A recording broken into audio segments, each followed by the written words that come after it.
Let's see.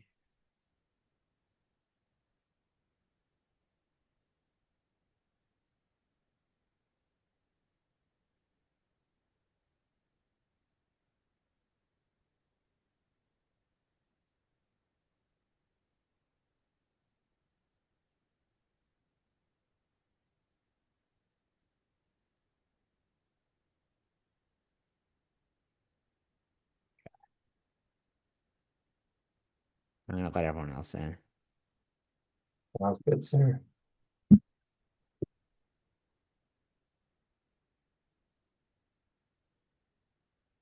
All right. What's up, Mike? Hey. What's up, Miss Mary? What's up, Mr. Jones? Mr. Jones, no hat today. Mr. Burlow, I know you're driving. Rachel, Matt, what's up, guys? That's it, Michael. What's up, Steven? Hey, Clarissa, good to see you again. All right, so we're gonna get started in like probably like 30 seconds. I'm not gonna wait too long to make this happen.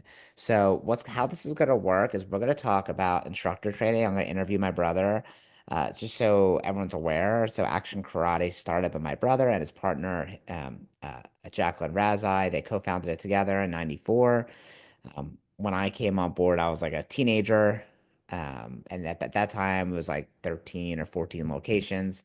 Now it has over 30 locations, 65 full-time instructors, and over 200 part-time instructors. So if you ever thought like you have an instructor in your school and maybe you have like teenagers that you've kind of depended on, but you're not sure how to actually recruit and hire and train like a full-time instructor that can take over your school, that can run it like without you being there, every second. Like I think you have to have your hand on the pulse, but without you doing all the heavy lifting, then this is going to be the seminar for or the master class for you because not only am I going to ask him the hard-hitting questions, like why is he not at the Eagles parade right now, which he should be doing instead of doing this.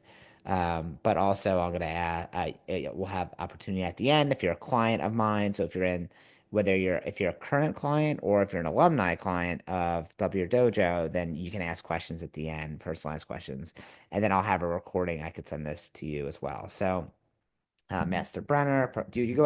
Should I call you Master Brenner or Professor Brenner for today?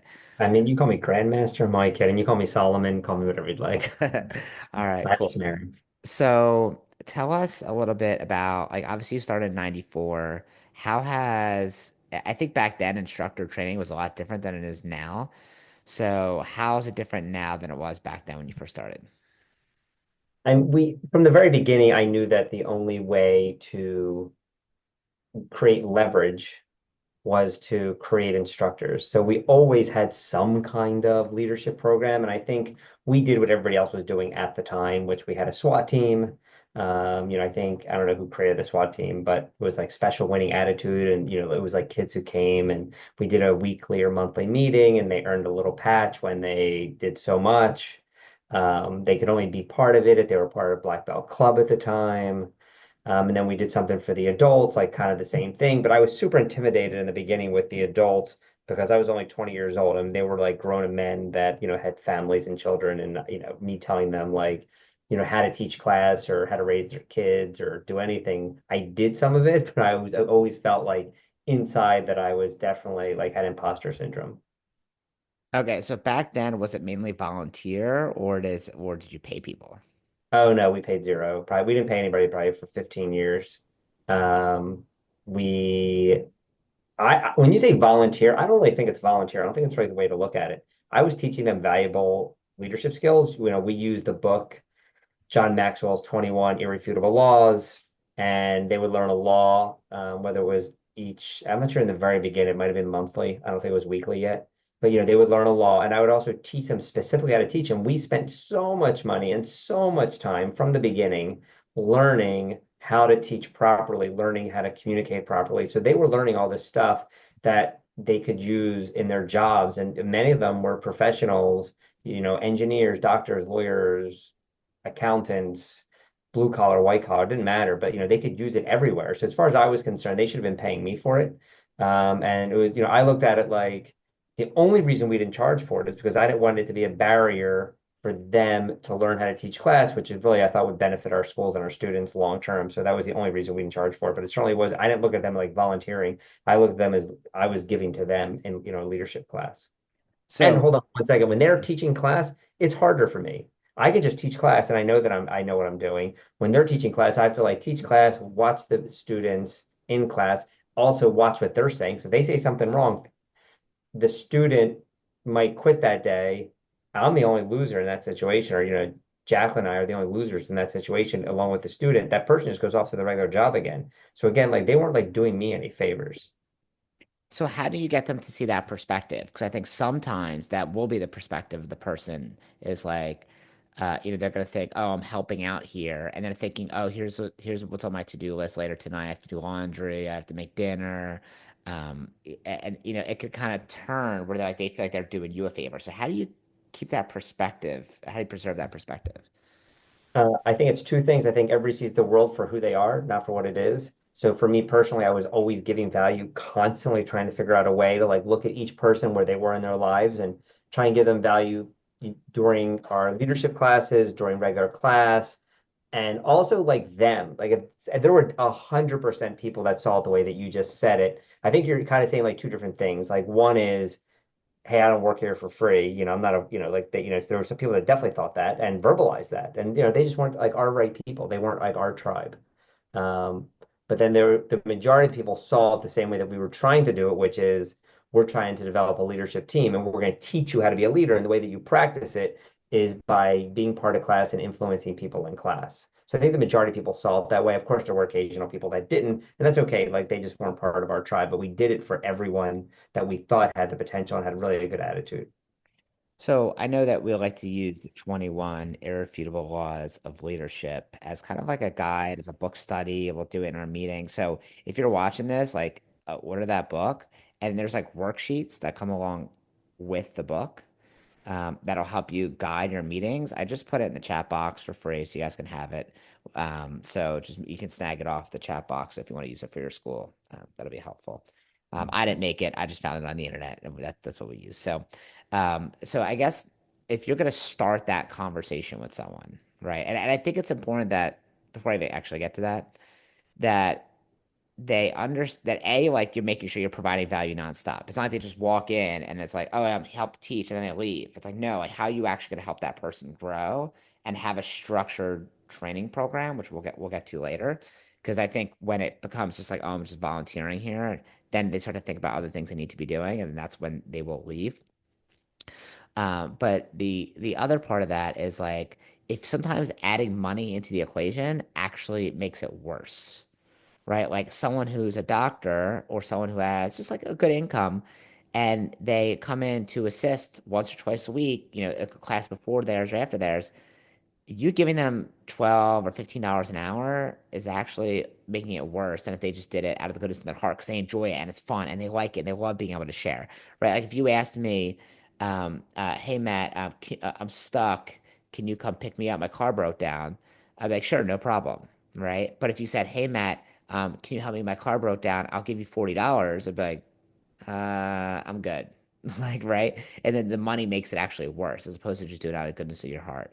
So I think that's important for people to recognize that a lot of times the professionals that we're really nervous about that are like, oh, and obviously there's different laws in your state, so be aware of that, of like whether you could pay them or not pay them, or whether they're doing it as volunteer. That's all you have to figure out based on your state and your area. But a lot of times, people who are professionals that have great jobs, we think, oh, they're never gonna want to do this. Oh, they'll never like they already may have a high paying job. Yeah, but like they do it because they love it. Maybe their day job, they do it to make money, but they don't enjoy it. But they love help. They love assisting in the class, either before theirs or the class after theirs, a couple days a week. And those people can be so valuable to the school, to the culture, um, and also they're like working professionals. They're not just like teenagers who are be helpful but don't have that work experience. So if you're going to start that conversation, let's start it with like an adult. Okay, they already have a job. Maybe they're a parent at the school, or maybe they're in adult class or whatever. And you want to start that conversation of like recruiting them to be a part of the school. You've done this, I would say, probably thousands of times. Um, and a lot of times it doesn't work because like like for whatever reason, not every time you do something is going to work, but obviously you do it over and over and over again. So how do you actually start that conversation? Well, the first conversation is in my mind, believing that everybody wants to be part of a tribe. Everybody, not everybody, but most people also want to have the feeling of giving back and making a difference in people's lives. And I always find it so interesting, even people that have jobs that are clearly influencing people's lives, like doctors or teachers, will still come in and they'll still want to be part of our leadership team. And when I ask them, like, I ask them, like, oh, why do you want to do it? They'll say, because I get to make such a, I get to have an influence. I'm like, you're a teacher. You influence like these kids every day. And they're like, it's not like the same. It's not as direct. I don't see the impact as quickly. So number one is me having that mindset that everybody does want to be part of it. I'm not like scared to ask them. I'm inviting them truly. And number two, if you're asking like the actual words that I say, like, I watch them first during class, and you could tell like the people that are like kind of like, they're white belts for some reason helping other people all the time. Like they're just naturally trying to be involved all the time. And you can see that happening. So I would pull that person aside and I'd say, hey, Mr. Brenner, do you know what leadership team is here? And they would say yes or no. Doesn't matter what they say. And then I would just explain what leadership team is, which is, hey, it's a group of people exactly like what I believe you are. You're someone that's a fire starter, someone who clearly wants to help other people. And we meet once a week. We do the 21 laws of leadership, and you also um, get involved in class. I don't say volunteer, and you also do a leadership role in class, and we teach you the specific techniques. Sometimes I give them black belt parenting. We give because it's all the stuff how we teach. Wait, tell And us what black belt you, parenting is. Like, you know what that Black is. belt parenting is a book, very handsome author, and it's pretty much exactly how we teach. And we always had parents saying to us, I wish you can come home with us. They listen to you here. They never listen to us at home. And I eventually just took the techniques that we teach in class or how we teach in class, PCP, specific phrasing, specific wording, just, it's just the science of motivation. It's no big secret. And I put it into a book and made it Black Belt Parenting. And it's also exactly the same thing we use to teach class. And The if parents can someone use it wants as to well. get a copy, or I know that some of my clients have reached out and bought like boxes of them, or like a box or two to give out to either like school teachers they have or parents. How do they get a copy of that? Or They can ask you would be great. cool. If you ask me, I'll connect you guys, and that way you can get some copies besides, just buying one on Amazon. Yeah. So anyway, I would invite them on, and then I would have a schedule in my hand already, and I would just, and they said yes, and it's very rarely they said no, right? Like you're their head instructor that are used to saying yes sir to you all the time anyway. They say yes, and then I hand them a schedule and say which day works best for you, and they look at the schedule. Usually they come in the day they're coming in anyway, so they come in on Tuesdays.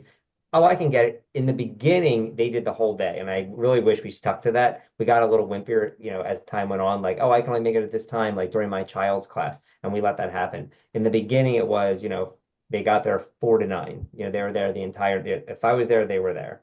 And every day there was like, one or two adults in every class learning how to teach class. Some were great, some were not great. And what's interesting is some of the ones that were so charismatic, like such great talkers, turned out to just fizzle out and just never show up again. After months of doing it, they would just eventually fade away. And then other ones that were like so awkward, so challenging, you're thinking, oh, this is never going to work.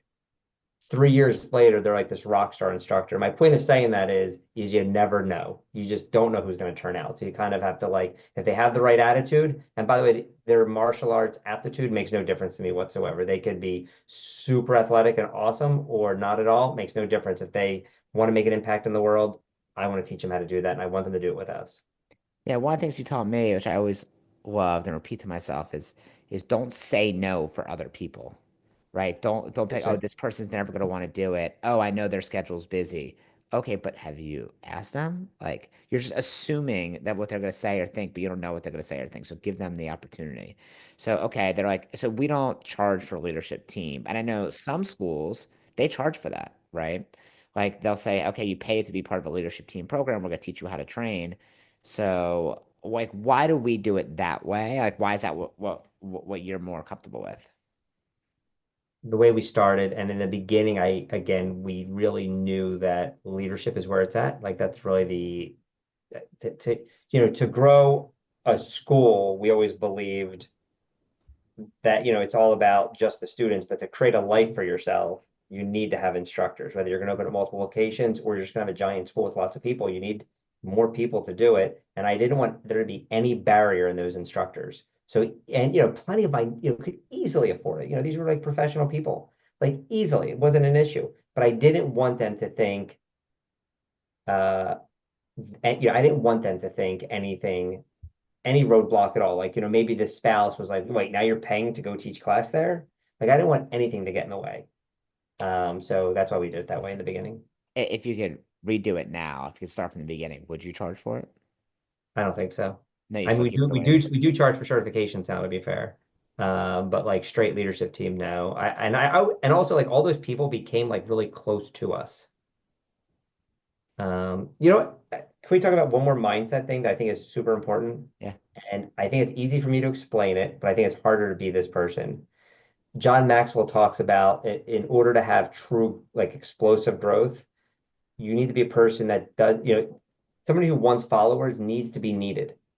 Someone who wants explosive growth and really wants to grow in that bigger way, from addition to multiplication, they want to be succeeded. They truly want the people that are in their school or in their lives to be better than them. They want like the next generation. And when I say next generation, it could be people that are older than you, but just are after you. So it's not an age thing, it's just after you. They want to be succeeded, not needed. And I can tell you, like, from my ego, if you ask, of course, I would logically say I want to be succeeded, but there are definitely times in my life that I want to share the answers. I want to give back, and I want to feel like I know everything and I'm the guy, giving the knowledge, kind of like now, I guess. But certainly in your school, if you want to grow, you've got the only way it works is if you have the mindset of you want to be succeeded. You want the next generation, again, not age, just the next people after you, to be better than you. That's what you truly want. Okay, so thank you for sharing that. I think that's really important. So let's go to kind of the next phase of that. So we invite someone to come leadership team. They take a couple days during the week they come, or ideally they come for all the classes. But maybe now parents have more on their plate than ever before. Like their kids do way more activities, like now instead of just doing piano or just doing martial arts, kids do like piano and martial arts and ice skating and hockey and like a million things, right? So how do you go to that next step of like, okay, yeah, maybe they're learning how to teach, they're volunteering, but learning how to teach, right, for a couple weeks or months. How do you actually go to the next phase of like they're a hired instructor? Or like how do you figure out who goes to that next phase, who doesn't? I can tell you what we did then. I can tell you what we do now, and I don't necessarily think now is necessarily better. I think it's easier for us to scale the way that we're doing it now. But if it was just, a couple schools, I think the other way is also fine. We didn't pay anybody. Zero people got paid. And I think what you I discussed didn't get paid. earlier, I'm gonna send you an invoice later for many years. I mean, we paid zero. And if you came to our school, you would see lots of instructors. You would think there'd be a big payroll. It was actually zero. The only person we gave anything to would be Sensei Michael, and he got paid in like gear and stuff that was sitting around the school. Like Like, leftover oh, pizza here's an from extra birthday t-shirt. parties. Yeah, right, right, right, right. Like literally, like, and my thought process then was, I'm constantly teaching them. I'm constantly bringing value. Why would I pay them and do that? And if I'm in the building, I don't need them to be there anyway. Like I'm already doing it, and I worked in this school, for a very long time. So, um, we didn't. So what was the question again? I think I went down the Yeah, wrong how do path. you get to the next phase of like, okay, they're there for a couple days a week, maybe, but how do you actually get them to be? Because the goal is to get people to be full. It depends on your school, right? But like, you might just want some part-time people. But I think ideally, the track that will follow for this conversation is like, how do we get them to be a full-time instructor? And then we could talk later about, how do you get that person to be a partner in a new location or blah blah blah. But just let's just say to like a paid staff member. Yes, sir. Uh, you're going to watch them in class and you're going to see the ones that are natural. When you're running and you're in your school every day, you're going to see the ones that are there on time. They're there 10 minutes early. They're asking, hey, can I stick around for the birthday party? Like I saw that you're missing a person. Like you're going to see the ones that like naturally just solve problems. You hear about problems 2 weeks later that they solved that you didn't know about. They come in early to like sort the belt, and they're always like around. So they're like your A players. They're the ones you want to do stuff with. Again, if they're full-grown adults and I'm in the building, I don't think the step of necessarily hiring them. I just might ask them. I would think I just keep asking them to do more. and more. And like, we would do like, come to a birthday party, see how they do with that. Come to a hey, I'm going on vacation next week. Can you cover classes for me and see what they say? And like you said earlier, they could be the busiest person in the world. They're probably the best person because they're the most organized. The busy mom is one who gets everything done. That is so 100% true. You're thinking they have 5 kids, they work 2 jobs, and I just said, "Can you teach class next week? I need you to come from 3 to 9 for 5 days." Yes, sir, I'll be here. And they just figure out a way to get it done. Um, so I think just keep asking for more, and I shouldn't say asking for more. I think just giving them more and more opportunity until they prove themselves. And in the beginning, the only option was to become a partner and open up an additional school. So probably for the first 20 years, that really was the only option. We didn't really have paid position. The only people that we paid were teenagers. And that was probably didn't start until year 15 or 16. And we paid them only because I always felt bad, like they needed to have some kind of part-time job their parents wanted to have and like earn money. And I can also teach them about investing. We did a lot of like investment counseling. So, and I loved it. So I feel like that was the way that I did that. And anyway, we just now, do you want me to talk about certifications? Sure. So what we added probably, I don't know, 7 years ago were certifications, and certifications were broken down by each class. They happen quarterly on a Saturday. It's like 3 hours, and you get certified, in the 5 and 6 year olds or the adults or the kids or enrollment director certification. And that really was a game changer because it gave them a very concentrated amount of knowledge in a very short period of time. And we also charged for it because we wanted to see if like they were like super serious. And we charged like a very little amount. I think it's like $99. Um, but the biggest thing that difference it made was no matter how successful somebody is doing something new, they have anxiety and they feel nervous about it. It was like super amazing. Like it was people that could, in my opinion, could easily teach a class or could easily do it, all this stuff. Like they're so smart, they're so educated or not educated, but they were like super charismatic. And I would think, oh my goodness, you could easily do this. But when they took the certification, it gave them so much confidence. They could say the words, "I'm certified."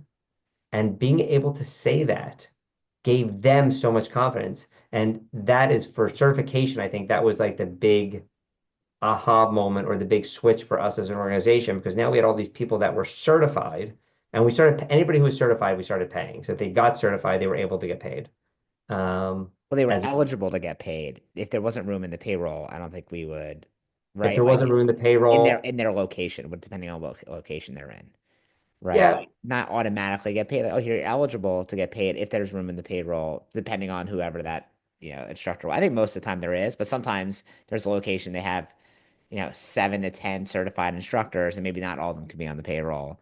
But they do it because it's like gives them the confidence to. Obviously, I'm talking about a small minority, right? But like definitely gives us the confidence more than anything to be, I can do it, like you said. I mean, you could certainly go back to still doing leadership team after certification. I mean, our model became they got paid. I think I don't remember anybody that didn't. We always looked at paying them was just an investment. It was an investment in insurance for like if the person ever got sick. We always talk about in our schools that if the head instructor, the enrollment director gets sick, your school should still, and to me, it's always like the worst nightmare. Something happens to you physically or mentally or whatever, and you can't be in the school, or maybe it's to a family member. You want to go take care of them.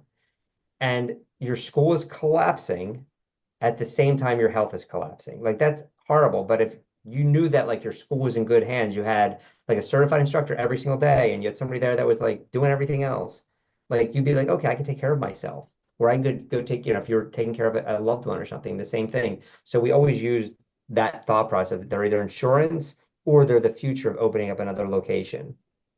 Yeah, So I think that's I how we think kind of looked at that expense. yeah, the loss of like students is never as bad, at least for me personally, as the loss of an instructor, right? Oh, without a Like doubt. I would choose probably to lose like 100 students before I lose an instructor. Yeah, because students you can get back, like especially if you do the triangle codex, Jed knows, like you get students back, right? But like instructors, obviously takes longer and more difficult. Maybe not that number, but you get the idea. So, okay, so these certifications, they're designed based on like what class they want to teach. Why do it that way? Why not just do like a umbrella certification or something? We found that this is for us. We found that certain people like certain groups, and I'm sure everybody's heard this, like I don't want to teach adults, that's too intimidating, or I don't want to teach the 3 and 4 year olds, that's too intimidating. So they got to like, kind of decide what they wanted to do. And of course, once they did one and they got good at it, some people just stick with it, which is fine. And other people like, oh, I did these kids. You know what? I'm going to do the older kids now. I think I have the confidence to do it. And it's truly remarkable how often they kind of grow into the next level of certification. When I say next level, there's no like one is better than the other. But also, it's also super cool about certification is certification, in order to be certified, you have to do pretty much everything perfect. The people that do it, they might only teach 1 or 2 classes a week of, let's say, like the kids or whatever. They bring in like props from the dollar store or Five Below or something. They're so into it. Like compared to the amount of effort that like I think like we would normally put into it, like we put an effort in to make it a great class, but it's rare that I'm bringing props to class. Like they really like, oh, I have a story to share, or they just really take it seriously. And it's really wonderful to watch how they elevate the class because they're only teaching 1 class a week. Yeah, it's so cool that they kind of like make it their own and take a lot of pride in it, is what it sounds like. So let's say, okay, they get certified, they come to a certification a couple hours on a weekend. Are they certified right after that, or like what does that training process look like? They're taught everything in that class, and then they're before they leave the class, they have to decide when they're going to be doing leadership team again. And the way they actually get certified is their head instructor has a checklist and will either they do the checklist kind of like piecemeal, like they'll do like the first 3 things, like collect the cards, bow in, and warm up or something.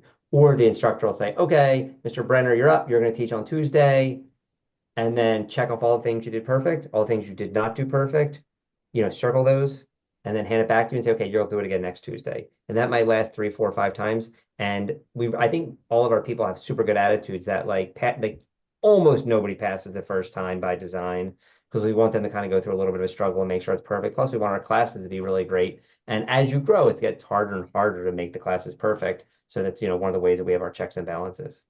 Did you say how long about that takes? I know everyone's different.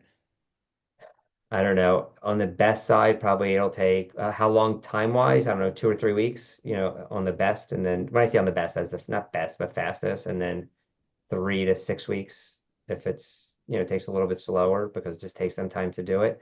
Keep in mind, all of this is harder for the instructor because you have to keep track of like, oh, you know, where's Mr. James in this cycle? Oh, wait, he didn't pass last week. What does he really need to work on? Then you have to like help him after class to remind him all the stuff. Then, oh, when are you testing again? Like in the beginning, it's like harder on the head instructors or the enrollment directors, whoever's doing it, to get it all done. However, the payoff is great if you have the capacity to do it to begin with. But it's not certainly not easy, I don't think. Hmm. Yeah, it's definitely a lot of work in the beginning and very difficult, but if you don't put that work in, the pain of doing the work is and training someone is a lot less than the pain of having no one when you need it. Agreed. So I think sometimes we get used to being like on the main show and I could run it, but I mean I've had it many times, like multiple times, like where I didn't have someone backed up and all of a sudden I'm teaching all the classes, and I've also had, and then it's like, and it's miserable. If you love that and like you're into it and you do that every week, that's awesome. But if you're out of it for a while, then you have to do it again, not out of like uh want, but out of need. Like that for me is not fun. It's very painful. But I've also had it where, we've had people turn over and I didn't have to teach one class because we had our instructors go through their certifications, they were ready and they could step up. So like you said, it's like an insurance policy for the school. And I feel like I know I feel the same way as you. It's like you sleep better at night knowing that there's someone else who could take over if you need it. And like that brings the most like peace more than like, 20 more students or something. So okay, so let's say now they're certified instructors and they want to, or you want to ascend people to the next level. Okay, whether that's now they're uh, so for certified instructors, they could be, that's usually part-time or is that usually full-time? Part-time. Part-time. Okay, cool. Let's go next level, full-time. What happens there? So full-time for us are almost always partners. We have a franchise model as well, but they're also almost always partners with us. And I think you said it first and then you said it differently. It's not that I want them to. I mean, I might want them to, but they have to want to, and they have to be want to for a while. At the end of the day, so a couple things need to happen.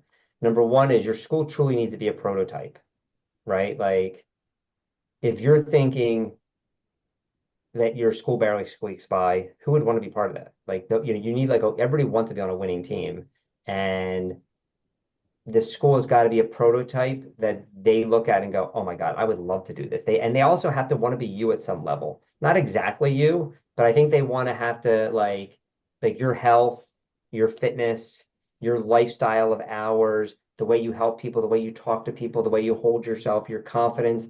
Like at some level, they got to be like, that guy's got a good life, or that lady's got a good life. Like I want to do that. Like, how do I get involved in that? If you're struggling in your school financially, like, who would want to sign up for that? Like, I mean, some people that just, I guess, that are like the diehard, people, I guess, maybe. But for the most part, if you're going to get like an A player, the A player is already doing something as an A player somewhere else. Now, you might get someone who makes, $400,000 a year in their regular job, but hates it. And they say, well, you know what? I can make, 150 or 200 to start and then once my business is cranking and then open up a couple schools and do better. Yeah, but again, you got to have the prototype. And usually we have conversations with our people, like if they're like a certified instructor rock star, like we've had dinner with them, we've gone out with their family, we know their challenges. Does their spouse love them doing it, or does their spouse hate them doing it? They do it with their family, they don't do it with their family. And we know all this, and then we just have like a simple conversation, like asking them what their goals are, and we do it a couple times a year. And it's probably not like, okay, it's July, time for goals halfway through the year. It's more like, they're like I don't want to say we're friends with them, but we're pretty friendly, and we pretty much know them pretty well, and they're verging on the friendship with us, and we're just asking them what they want to do, and if they indicate like they don't like their job or whatever, and we start having that conversation about like, hey, we could do more. We also do our discovery days where we have like a formal talk with everybody who's interested. But I think it's more one-on-one, just personal chatting. Have you ever made any mistakes with that you would want other people to fall in those traps? Maybe pushing people maybe who weren't ready, or maybe opening up a school too quickly with someone? Like, tell us some traps or pitfalls you've fallen into that you would want others to avoid. Lots and lots and lots and lots. Number one is there's a saying that everybody works to the level of their own incompetence. So for us, it would be, hey, they're a great time part-time instructor. They're going to be a great full-time instructor. Maybe, maybe not. Or they're a great full-time teacher. They can manage this school. I know they can do it. It's so easy. It's not that hard. And they're terrible at managing, right? So you have to kind of like figure out where their level really truly is. So we've messed that up a ton of times. When I say a ton, like a few times we've messed it up where again, we love this person, just like, at their family barbecues, they came to ours, like just like in the school for 10 years, like just amazing families. And then all of a sudden 2 years into like, management or partnership, it's just not working. Like it's just like they were a great instructor, but they're not the leader that they need to be in that department. So there's that. And the biggest thing probably, not probably, I know, is just character. We said no to people, and then other people were like, no, they're so great, you got to let them do it. And I was like, okay, I guess. And it's easier for us to do that. And at the time when we did it really wrong, was everything was going perfect. Like our schools were just all, popping in all cylinders. Like all the schools were successful, and it seemed like we could do no wrong. Like as long as they followed the script, it would be fine. Who cares that they're a bad person? Just follow the script. Well, they're And when not I a say bad bad person, I don't person. mean like a Yeah, yeah, bad yeah. person. Yeah, Just we wouldn't like have that. yeah, right. They're not like a bad person. It wasn't, what right. It wasn't like they're on a registry somewhere, but like they they just like weren't specifically like greatly honest or not a super hard worker or like whatever. Just they didn't fit like the action karate model of what it really needs to be. And they turned out to be a disaster. They liked rumors, they liked stuff like that. They like gossiping. Like that is an absolute, any signs you see of that, there's no chance. Like, one bad apple can ruin your school for years, and it did for us.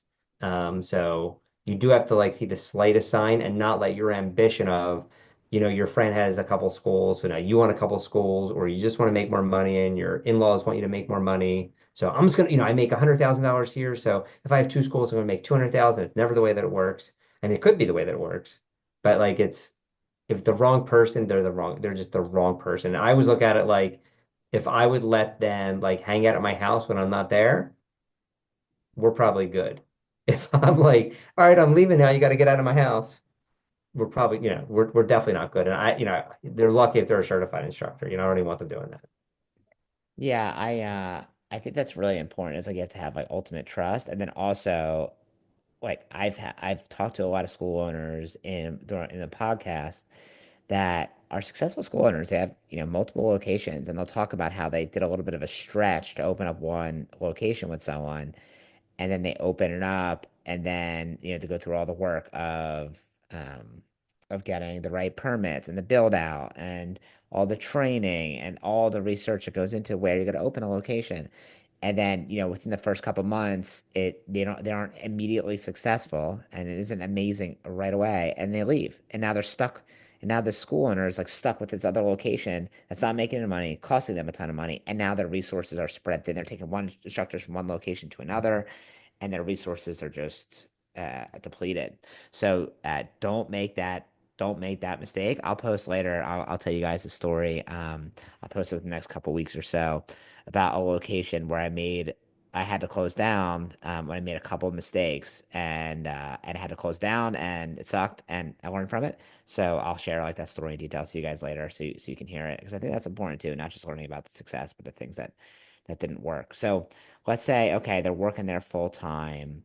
And how do you present them the next opportunity, or what happens after that? Like, I know I always talk about, before you get that, one second, like, if you haven't read it, I have like a bunch of blog posts in the newsletter about like having a career ladder, and I show you guys examples of like Chipotle, like what it looks like there. Like you literally see it at the front of like they have flyers at the front of Chipotle of like what it takes to join and what you actually get and blah blah blah, and how we should all have the same thing. So besides like that vision of it, like how do you actually take them to the next level where they are a partner, or they open up in that location, or do they open up their own under you? Well, first, again, opening up with us should be clearly a better opportunity than then just, they could just go open up their own, right? Like they can learn some stuff on YouTube and come talk to you and do whatever. And they can do that. You have to, like, I know for a fact that opening with us is better than opening without us because because of the support and the structure and the systems that we have just make it so much, I don't want to say simpler, but certainly the roadmap, they still have to do all the work, but the roadmap is there, the structure is there, the people are there, there's all the support that's there. We would have a meeting, we would have a conversation with them about their goals, what they want to do, find out, and we would ask them very specific questions like how much money do you make now? How much would you have to make in the next 6 months? And remember, they're either owning a franchise or they are becoming a partner. Either way, they're putting money in. Like almost never do we do just like a full-time instructor unless it was a school that we've owned for a super long time and it's simply them working there. But we prefer to have everybody's got skin in the game. Like you talked earlier about the person walking away. That's what keeps me up at night. I don't want anybody walking away. I want them all to go through the struggle and also to get the great benefit of, either a partner in profit or some kind of equity or something. So we would just have that conversation. Now that we have the franchise materials, we would send them the disclosure documents because that's just part of the law. But there'd be lots and lots of conversation about their goals and their money and asking them very specific questions about what they need to do so that and making sure that the path is there. So if the person says, I need to make X amount of money in the first 2 weeks, and as an owner, in the first 2 weeks, there's zero chance of that happening. We're going to tell them that. We're going to say that, yeah, this isn't a good opportunity. Let me know when that, we have people that are like that. Like, I'd love to do it, but I can't do the transition. It's certainly easier. And, if you're like just out of college, you live with your parents, making an ownership transition, like, that's what I did.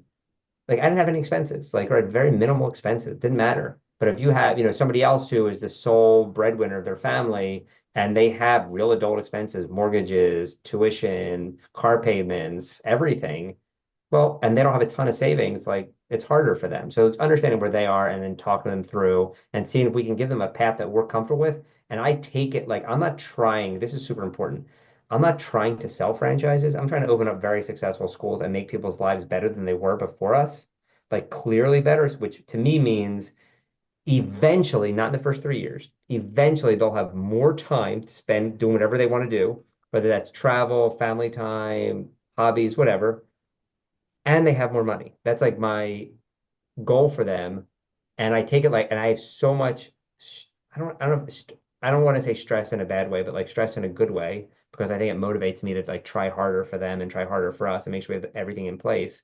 But that's what I want for them. I'm not trying to like sell them a franchise. I'm trying to like get them on a path that I've seen tons of other people on and make sure that they're the right person for, and also pre-frame them for it's gonna, sometimes people say, oh, why do you want to do this? I want to help people and I want a lot of free time. Well, the first 3 years, you could just take zero free time, and any free time you have now, just you're going to give it to the business. Like, forget it. You're going to be very uneven. If you do it right, and if you do it the way that I'm suggesting, and if you do all the stuff, you'll eventually get better. But we try to make sure they understand the path, because I don't want them mad at me later or not. I care about their family. Like, I don't want their family to be a disaster. I want it to be better. Yeah, I think in the beginning it's always like a seesaw, like you're overworked and underpaid, and eventually the goal is you flip that seesaw and you're, underworked and Without a overpaid. doubt. Yes, yes, sir. So I feel like that this has been really great. Thank you so much for coming on here, giving a breakdown. What's gonna happen next? Was there anything else you want to add? Just say hi to the people that I know. Hi, Miss Nancy. Hi, Miss Mary. Hi, Jed. Hi, James. Anyway, Sensei Michael, I think, left. So Yeah, I guess he wasn't too excited about the whole thing.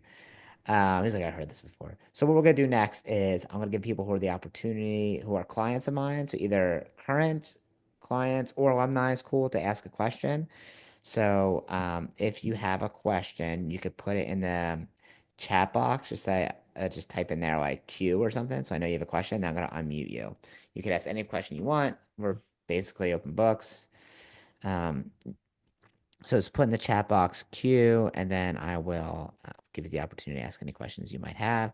I think while people do that, I think the one thing you didn't mention, which we've talked about with me many times, is like making sure the spouse is on board, right? Because if the spouse is not on board, whether it's a boyfriend or girlfriend or whatever, if they're not on board with them becoming a full-time instructor or an equity partner or open up locations, eventually that's going to eat away at the partner and it's going to be a toxic relationship and it's going to fall apart. So you need their partner to support and want them to do it too.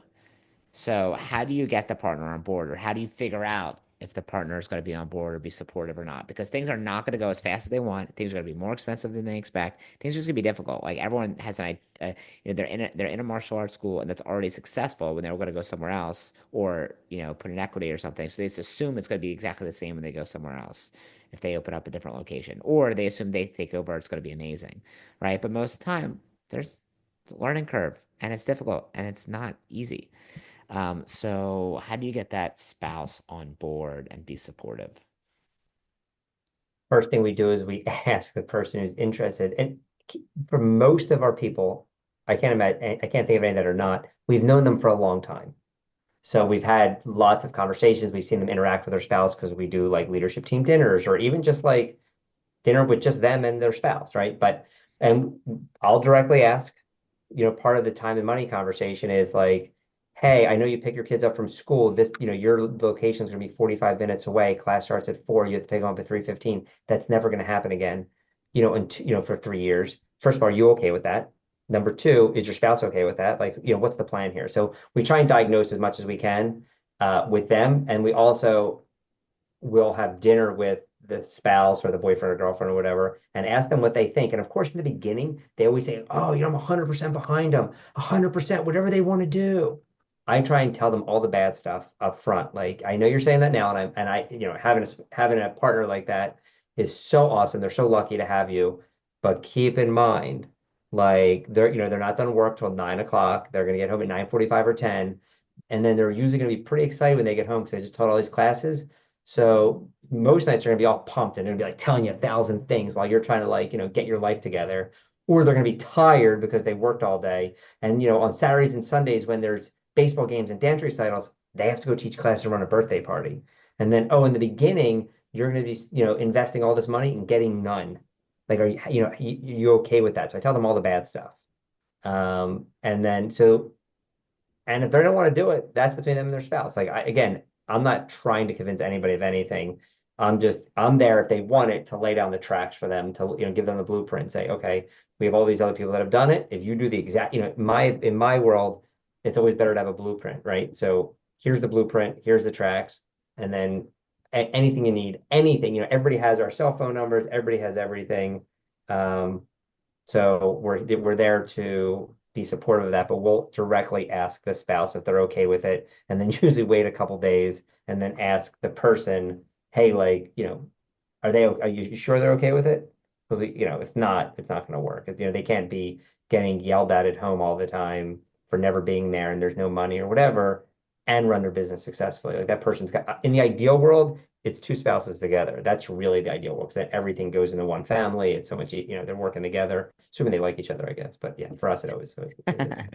Yeah, and like I'm gonna get to Chris. Thank you for sharing that. I'm gonna get to Chris Burlow in a second. I'm gonna ask you on a mute, but just so for people who know, and if you're already a client of mine, you probably already know this, and maybe you don't actually, but like as part of the program that you do with me, like you have your first 6 month program, and then after that you have the legacy program, which is designed to help you create an instructor training program for your school based on your curriculum, your voice, your system, your culture so you can create your own certifications at your school. So if that's something you want to do, that's part of after the 6 month program, it's part of the legacy program that I help school owners do. So you can reach out to me about that if that's something you want to do for your school as well. And that's like besides the organic marketing, because once you go through the first 6 months, you'll know how to do that for the most part.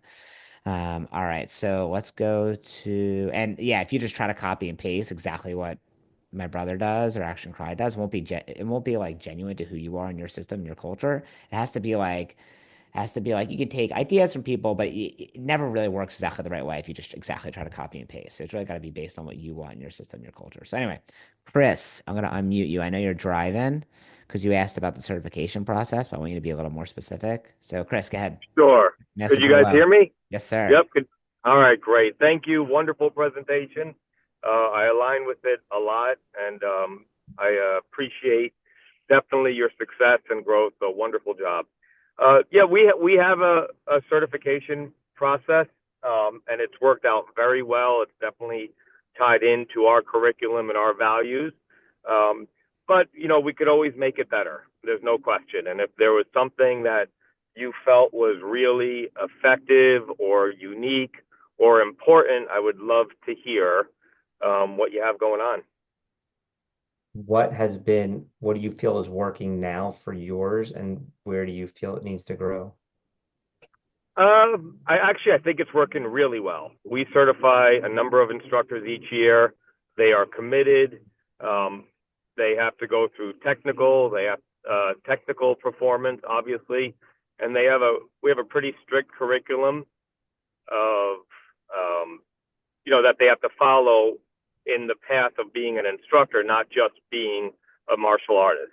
But I would love to get them more inspire them more to be professional martial artists and not just teaching classes. What does professional martial arts like for you, what's the definition of that? Uh, Professional martial arts would be full-time staff member and school manager and eventually partner. So I think there has to be a true opportunity for them.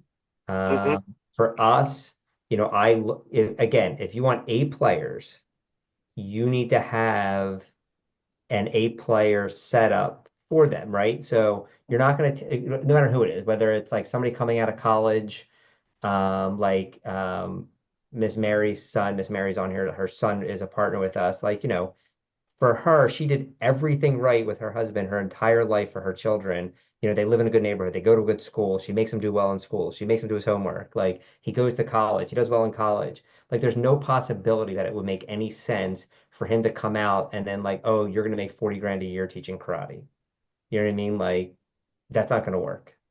So I think if you want them to be a professional, you have to, and every neighborhood's different. And whatever their other options are in life, it's got to be better, right? Like, and if you ask, like, I don't know if it's one of my goals or dreams, because like I certainly can't do it alone, but like right now, if as a parent, parents brag about my kid's an engineer or is going to school for an engineer or Yep. doctor, lawyer, whatever. If you say karate instructor, that's pretty much like a bum. Mm. You know what I mean? Like See, my nobody's bragging like, huh, my kid's dating a karate instructor. Like nobody's bragging about that, right now. Now we may know on this call that that's insane because we can make more money, have more free yeah, time, be healthier, like all of that, right? So like we all know that's possible. But the question is it possible in your school? I think if it is, you just show them the opportunity. Like, hey, yeah, you can go to school to be I don't know, a nurse practitioner. Absolutely. That sounds great. Two things. Number one is you're gonna, you can make the same money here. And two, if they were a partner of ours, they can, eventually they can stop trading dollars for hours, right? Like they can create their yeah. own team and stuff like that. So I think you need to truly have the opportunity that is better than what their current opportunity is. I would say that we do. I mean, right now we have I have 6 staff members that are making over 6 figures. That's Um, amazing. yeah, it's wonderful, and I'm so proud, and I'm And he's gone. All right. Uh, Well, he had a good. I think we should ask him what his system is. Six staff members making paying well, out six hundred yeah, thousand. How many locations does he he's have? got five. He's got five Got or it. Okay. three or five. I forget. I think Well, he's five. got five. Certainly that's great. Yeah, yeah, yeah. He has Not that three. far.